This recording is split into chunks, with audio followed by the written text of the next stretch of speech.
Hey guys, my name is Matthew, and today we're talking about the US versus the UK when it comes to drivers.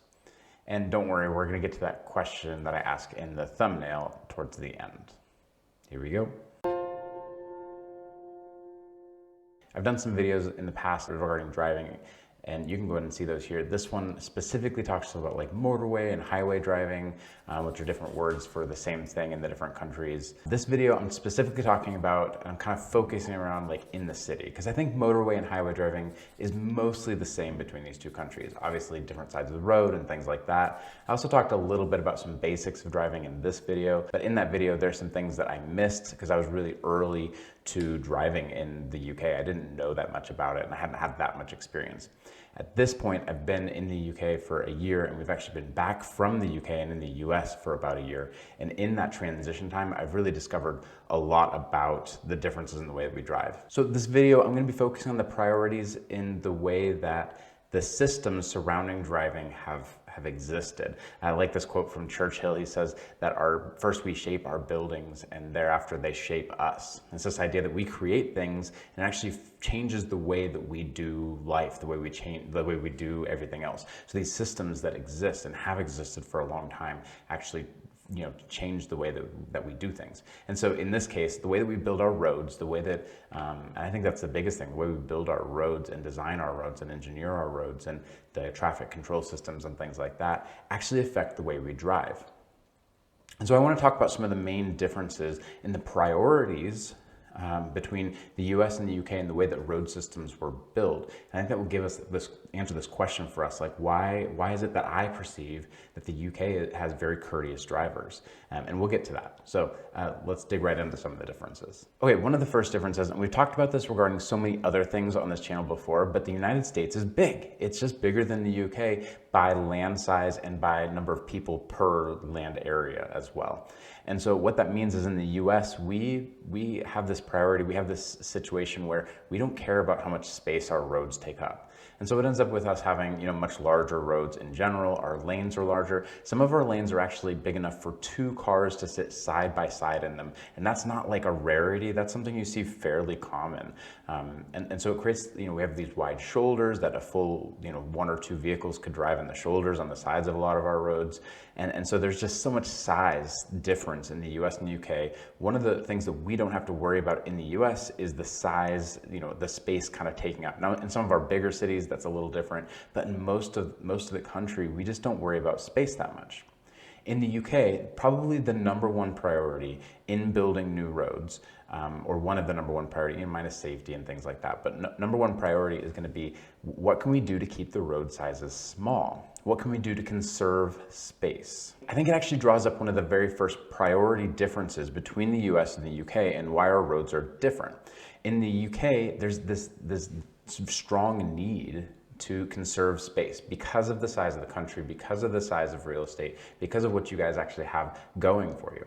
In the US, there's this priority around convenience. So the sizes of our roads, obviously there's a cost to building a bigger road as opposed to a smaller road, a wider road versus a narrow road, but the cost is relatively small in comparison to our need for convenience. So in the US, we tend to have bigger roads, we have bigger cars, we have more space on our roads. We might do 2 lanes where you would do 1 because we have just more space for it. It just makes sense. So if you can be more convenient, why not be more convenient? In the US, we do. In the UK, you really prioritize saving space. Now, where in the UK, the number one convenience might be conserving space, the number one priority in the US is actually speed, I think. And so there's this process surrounding road design in the US where we can, when we can, we have very straight roads. And we have roads that have more lanes in them, so that way we can justify a higher speed limit. There are a lot of places in the US where 75 or 80 is not a rarity anymore, 75 or 80 miles per hour. And I would say on average for the same road in both countries, so one that looks similar with a similar number of lanes, the US tends to have about 10 miles per hour faster. I don't have any studies or research behind that. It's just the way I feel. I feel like everything moves faster in the US, and I feel like the roads are designed in a way that tends to happen. Part of that too is in the UK, just because of the space situation that we already talked about, you tend to have roads that follow the landscape. And in the US, we tend to, there are exceptions to this, and you're in really tall mountains or things like that. You can't cut through those. But in the US, we tend to say, let's just make it straight. We'll break down hills, or we'll go over, we'll build bridges, we'll do what we have to do. Whereas in the UK, the roads are much more windy and curvy. In the US, many of our cities are known for being very grid-like, like they're very they're very flat, straight roads that you can get more speed on because you don't have to worry about the curves and the winds and all those types of things. Now, where the US tends to prioritize speed, the UK tends to prioritize the flow of traffic. Now, what I mean by that, I'm talking about things like roundabouts, and I'd say in general, you're much more likely to be in stop and go traffic in the US than you are in the UK. In the UK, even if you have like a lot of traffic kind of jam situations, you never really stop. You kind of keep going. Even if it's a very slow speed, the UK, there's a priority for continuing to keep traffic moving, even if it's moving very, very slowly. And there's a sense that actually you can have more cars on the road, therefore conserving more space. There's more cars per road area in the UK. You can conserve more space if those cars are all moving. If they stop, suddenly they're taking the real estate completely to themselves. And so, all these things are interconnected. But in the UK, you do say, let's lower the speed limit a little bit and keep traffic flowing, as opposed to in the US, we tend to say, let's keep the traffic moving faster, but if they have to stop at a stoplight or a stop sign, it's okay. We have plenty of space for that. It doesn't matter as much, but then we get that traffic moving quickly again. Okay, next issue to talk about. In the UK, there's a sense that the system, and I'm just trying not to get triggered too much here because I think I'm gonna get to it, but the UK, there's a sense that the system relies on people in their cars making smart decisions. There are places where the systems, the roads themselves, aren't built in a way that the system actually holds up. And instead, there's a sense that in the UK, we're relying on the judgment of the driver. You've got to make a judgment call here. And so in the UK, people are very vigilant when they're driving, that you have to be, because there's going to be someone stepping out on the road in front of you. There's going to be cars doing weird things. There are lots of places where there's only literally, even though it's a 2-lane road, like one car going each direction, you can only literally put one car in that lane at a time. So you've got to be very aware and pull off to the side and let people by and all these types of things. In the US, the system is king. The system is the most important thing of all of it. And so there are rules and guidelines, and there's a sense that like right of way is the rule in play in the United States. And if you break right of way, then you are in the wrong.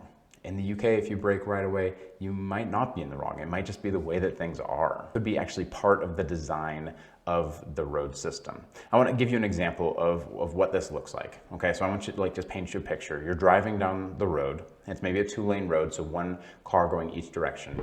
And you look out ahead of you in the distance, you see that there's someone trying to get onto your road. You're the higher flow traffic, but they're stopped at an intersection and trying to turn on. They've got their blinker on. What you think right now, I can reasonably predict whether or not you are a US citizen or a UK citizen. See, in the UK, your thought might be, you may not do it, but you may think to yourself, oh, does it make sense right now for me to slow down, flash my lights, and let this person in to my lane? That's something that you just reasonably kind of think. It's something you're constantly monitoring. Is there someone who needs to get into this lane? Can I help them in? And that's the part of us that thinks that the UK driver is so courteous. Like, that would never happen in the United States. It just, or very, very rarely happen in the United States. And this is the reason why. In the United States, if I'm traveling along at 45 miles an hour, let's say, and I suddenly stop and start flashing my lights to let someone else in, 2 issues just happened. 1, everyone behind me wasn't expecting me to stop because I clearly have right of way. 2, the person who is stopped and getting ready to turn into my road, they're also not expecting me to stop and flash my lights. They wouldn't be expecting that at all. They would expect me to drive straight past them and maybe speed up to get past faster. That would be the most courteous thing to do as an American. And the reason is because our systems are designed differently. In the United States, we frequently go very fast and then we stop, which means at some point in the next minute, worst case scenario, next minute, that person is going to have an opportunity to pull onto the road anyway. In the UK, because the traffic never fully stops, it's always kind of going. If no one ever stops for that person, he may never get in. he may literally be sitting there waiting forever if no one ever stopped and let him in, because the traffic flow is constant and slower relatively than the traffic is in the US. In fact, I think the reason that UK drivers are more courteous in general is because you literally have to be, because of the way that the roads are designed. There's a particular intersection that I know of where if people weren't courteous and let people in the UK, where I was at in Eastbourne, there's an intersection where if people didn't let people in and let them cross in front of them and things like that, the entire system would completely stop. And if that road system was in the United States, it just wouldn't work because the people in the United States don't know how to operate in that kind of a system. The same thing is true for UK drivers in the US. Like I mentioned, if you were regularly making it, this pattern to just slam on your brakes and let people in and flash your lights and things like that, you'd quickly find yourself getting into a lot of accidents because that just doesn't happen in the US. US drivers and UK drivers need to be very careful when they're driving in each other's countries because the rules, while very similar, most of the rules are almost the exact same. In the UK, things are a little different, and in the US, things are a little different. In the US, the sense that the rules of the road are most important things. Stay in your lane, never leave your lane. In the UK, you leave your lane all the time. You're constantly driving over lines because you have to. And so there's a sense that in the UK, the thought of legality and rules and the system is king. In the UK, there's something different that's king, which is whatever we need to do to make sure everyone can get home today, that's what we do. And so, I've driven all over the world. Not all over the world, that's not fair, but I've driven all through Europe, and I've ridden in a lot of cars all over the world, Costa Rica and China and Mexico. I've driven in Mexico. And I would say, out of all the places I've been, all the places I've seen, the UK seems to have the most courteous driving system. And the safety record is actually there for it as well. You would expect a larger lanes and more convenient system to mean that the US would have it. But the UK does seem to have the most courteous driving system that I know of. I don't know. What do you guys think about that? Where do you guys think that courteousness comes from? Is it something that's in your system? Is it something that is an overflow of, the NHS or something? Where do you guys think the courteous nature of UK citizens comes from? I personally believe that the design of the road systems necessitates people being courteous and being aware of their surroundings in a way that's much different in the US.